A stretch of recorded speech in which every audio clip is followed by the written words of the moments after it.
Hello, hi, namaskara. I'm Rishabh Chatterjee and today we are doing the test drive of the Hyundai Venue Diesel. And if you find this video informative, don't forget to hit on that like button. Share this video and also subscribe to the channel. And before we start, some of the feedback that I took from the previous video is that you want the video to be a short one, not too long. So I'll try to keep my points as concise as possible. And yeah, do let me know your feedback again about this video in the comment section below. Let's get started. 1, 2, 3, drop.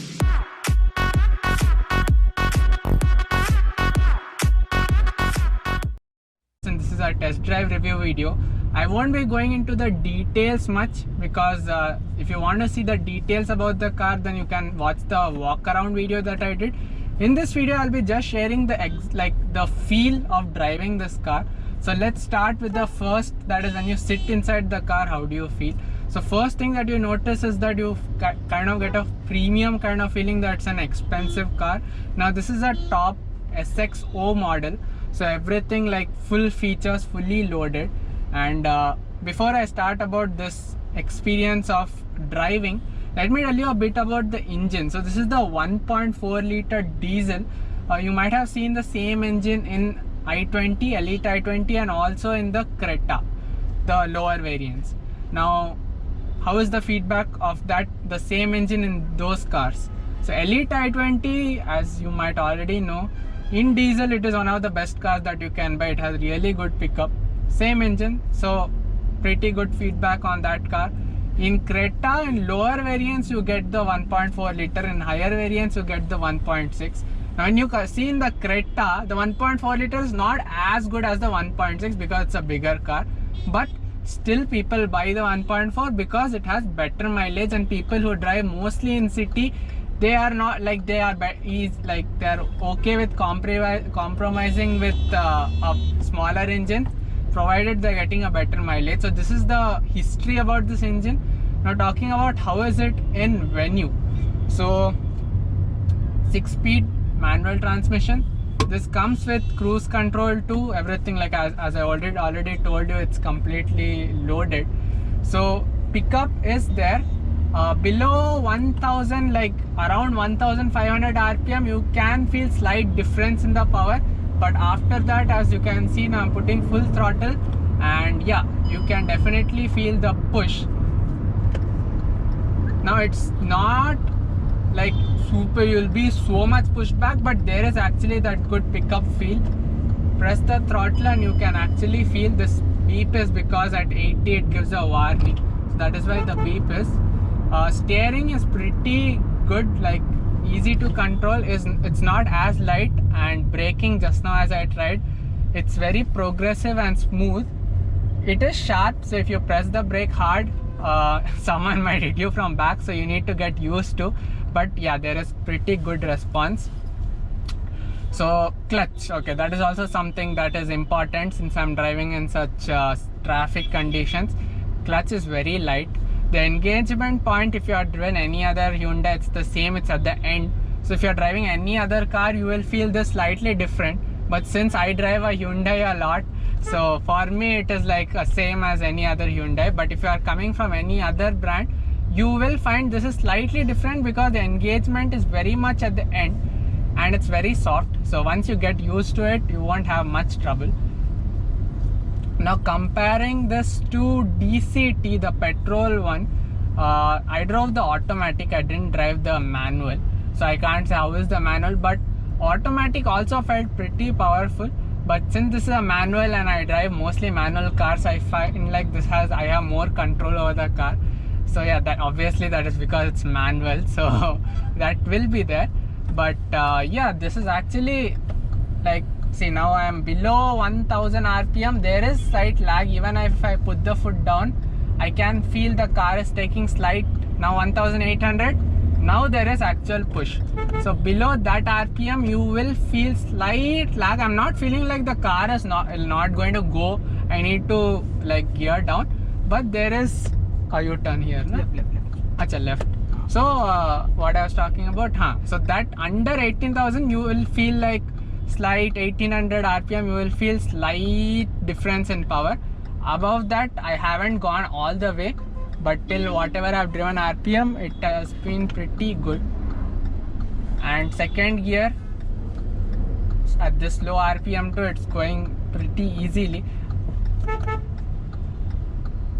Also, I tried doing one thing in traffic when I was going. I tried to put the car in second gear to check whether it'll start from the second gear directly. Now it's not good thing to do that because you're gonna wear out the clutch more faster, but just to see how much torque does the car have. So as I was talking about, I was checking out the torque. So in second gear also it was picking up. Slight jerk was there, but the torque enough is there. If you keep it in low RPM, there is no jerkiness, but if you are just stopping and starting, then you will feel slight, because it's 1.4 liter. At higher, as the engine capacity increases, that power of torque also increases. But I think so. If I'm wrong, please correct me in the comment section. But yeah, so that was the actual pickup and all. Suspension, you can't feel much bumps at all. Like, you can feel the car moving, but it's not as sharp, so it's cushioning out the bumps very easily. Now the pricing range of this car, diesel, is definitely more than petrol as expected. Now from next year, the diesel prices will increase even more from 2020 April, because it's gonna become BS6 mandatory, and from then the diesel prices will be significantly higher compared to petrol. But currently it's around, how much is the difference between petrol and diesel? 1.5 lakh, I think. For this vehicle, it is 30,000. Only 30,000, okay. Compared to, you're saying the petrol 1 liter. 1 liter turbo, and here SXO 1.4 CRDA. So top end, if you are buying petrol or diesel, difference is 30,000. Yes. On road. Yes, 37,000. Acha, so it's only 37. So that is actually, I was thinking it's around 1 lakh, because that's how it's mostly in other cars. And all, it is 1.5, 1.8. Acha, so here it is less, because that is the 1 liter DCT turbo. That is why the cost a little higher. So comparatively, the difference is 37,000. So people, now what I have read on the net is that currently there are around, all over India, there are around 17,000 bookings of Venue, and out of that the ratio of petrol and diesel is around 64-36%. 64 is petrol, which includes both 1.2 liter and 1 liter, and there's no differentiation of petrol or manual, like manual or automatic. That cutout has not been given. So 64-36 is the petrol diesel ratio. So 36% are buying diesel, and one of the reason might be is because Trident tested engine, you are able to get till the top model, and there are many people who have seen they prefer diesel compared to petrol, even though they might not drive that much, but they feel like they get a different kind of torque feeling in diesel compared to petrol. So for them, this is really good car, because now you have the option. There are 5 variants, including the dual tone one, ES, SX, SX dual tone, and SXO.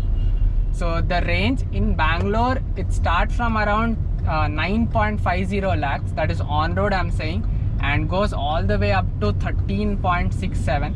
So you have lot of options to choose, plus you have the dual tone variant too. But unfortunately, the diesel does not come in automatic. So if you are looking for an automatic car, then you only have the one engine option, that is 1 liter DCT. In diesel, you get only the manual. Now this is the 6-speed one. Pretty smooth shifting, no problems at all. Clutch is also light, as I told you. So very easy to drive car for city, and on the highway also you will enjoy it, because 6th gear means that you can cruise pretty easily at higher speeds at lower RPM.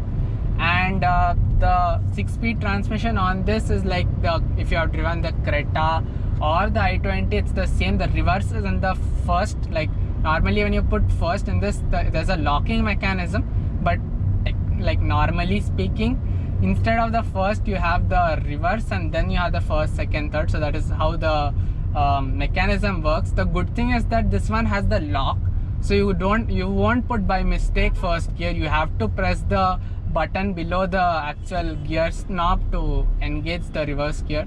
So there is no chance of you by mistake putting off in first gear instead of putting off in reverse instead of first. So yeah, that was I think all about diesel. Now I haven't spoken much about design and all, because design is very like subjective question, because it depends whether you like it or not. Personally speaking, I find it very like different looking. So it will get, some people might not like it at first, but as you see the car or if you buy it, you will start liking the way it looks, because it looks very different, and you have that DRLs in the front on the headlight, which makes it like look very different. Now seating space is something of a concern that has been raised in my previous video. Compared to i20, the back space is slightly less, I feel. So if you want like the most space you can get, let's say on a 10 lakh budget, then I'd suggest you to go with an Elite i20. In 10 lakh you won't be able to go for the diesel top end. Petrol top end you'll be able to go. Diesel, I think sports you'll be able to go, right? Around now, and plus now the variants have also changed for the i20, so you need to take a look at that. But if you want like a SUV kind of a car which gives from outside, you get a feeling of an SUV while driving also. Let me tell you how I'm telling that it's SUV. Like, okay, I can tell it's sedan, it's hatchback, SUV, but you might be thinking, what does SUV feeling mean? So first, the windshield. In normal hatchback or sedan, you will see the windshield is lot more inclined, whereas this one is not as inclined. So that is first thing that you will feel in SUV. If you have driven a bigger SUV, that is one thing you will find in common. Next, I can see the not dashboard, sorry, the bonnet very easily. Now one thing, that question or doubt you all had in the previous video when I told that we can see the bonnet easily, is that can you see the end, like where is it ending? So the bonnet is not exactly flat, it is slightly curved.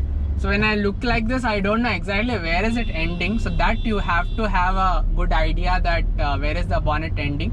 But I can see quite a large part of the bonnet.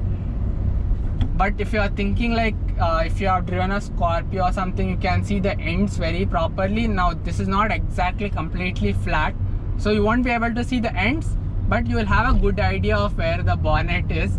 And still you need to like guess, like keep an idea of how much space you need to keep. Driving wise, I didn't have any problem. So if you drive a hatchback or let's say bigger car, you won't have any problem driving this car, because you will feel like very easy to drive. And yeah, that was, I think I've covered everything in this. Mileage, okay, this is also something that you need to keep in mind. How much is the ARAI mileage for this? 23. But in real life we can expect around 15-16, yes. I think, yeah, we can expect that. Now this engine is like if you've seen the i20, it is a powerful one. In this also it's a powerful one. So power and compared to mileage, it has been pretty decent. I haven't found anyone who has been complaining about this engine mileage, because I've already told you in Creta this engine is known for the mileage. So in this it will be better, because this is a smaller car, lesser weight, so expect pretty decent mileage. And power is also good, but yeah, in lower RPM, below I think between 1800 to 1500, there is a slight difference you will feel. But after that, I think till all the way till this red line set around 6000 RPM, that is the max, I think. So compared to that, it will be, I think, uniform till the end.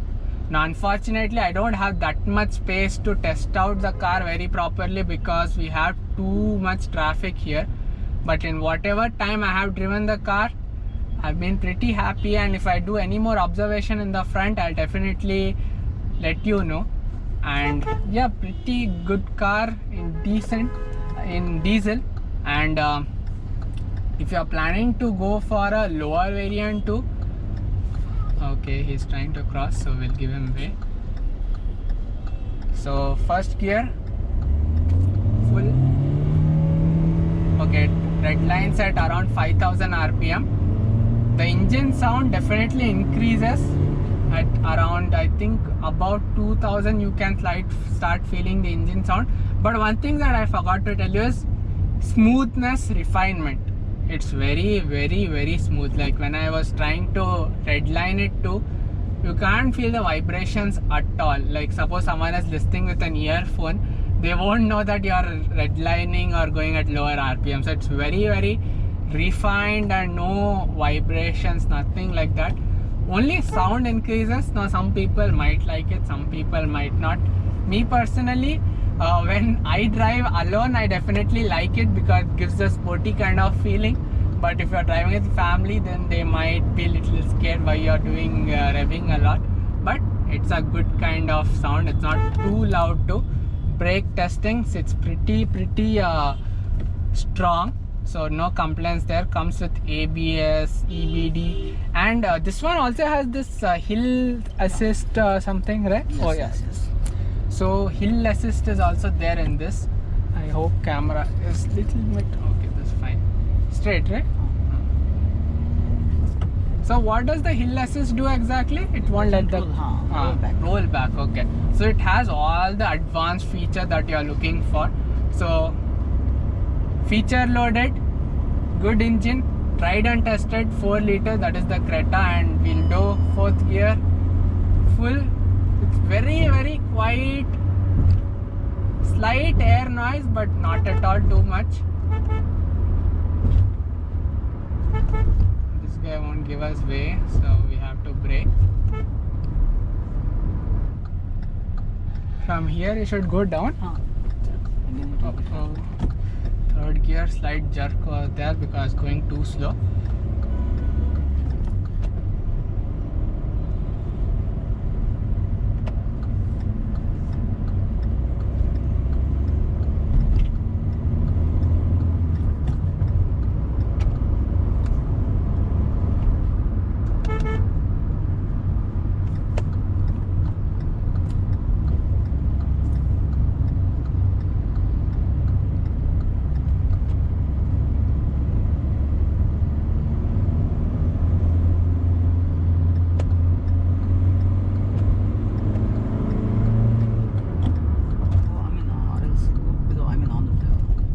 Be free top. I hope once you will take We'll go down only. Too much time will take. So that was a quick test drive review of the Hyundai Venue. Now if you are in Bangalore, you want to test drive this car or book this car, or if you want any other information, I have Imran with me from Trident Hyundai, and I'll leave his number in the description, and I'll also tell him to tell his number so that if you want to contact him, you can directly contact him, and test drives, any doubts, you can directly contact him. So Imran will tell his number now. So my number is 8546 821188. So that was the number, and if you want to contact him directly, this is the number, or you can check the description. So that was my test drive review. Let me know your thoughts in the comment section below. What do you feel about this car? If you have any inputs to give, if you want me to cover some other topic that I have forgotten to cover, let me know in the comment section below. And if you found this video informative, don't forget to hit on that like button, share this video, and also subscribe to the channel. This is Rishabh Chatterjee signing off, and I hope to see you soon in my next video. Bye bye.